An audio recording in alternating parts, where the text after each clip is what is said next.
हे जागृत तीर्थक्षेत्र आहे बघा मित्रांनो. आणि हा म्हसोबा राजा सर्वांना सुखी ठेवतो, आनंदात ठेवतो, अशी येथील आख्यायिका आहे. आणि हा म्हसोबा राजा अतिशय जागृत आहे. आणि महाराष्ट्रातील लांबून लोक अमावास्येला इथे गर्दी करतात. तर लवकरच आता अमावास्या येणार आहे.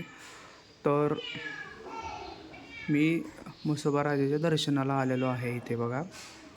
आणि इथं आदिमाय आदिशक्तीचंही देवस्थान आहे बघा मित्रांनो.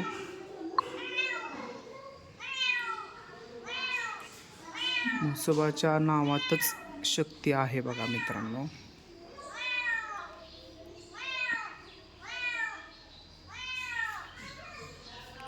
आपण संपूर्ण मंदिर परिसर पाहूया.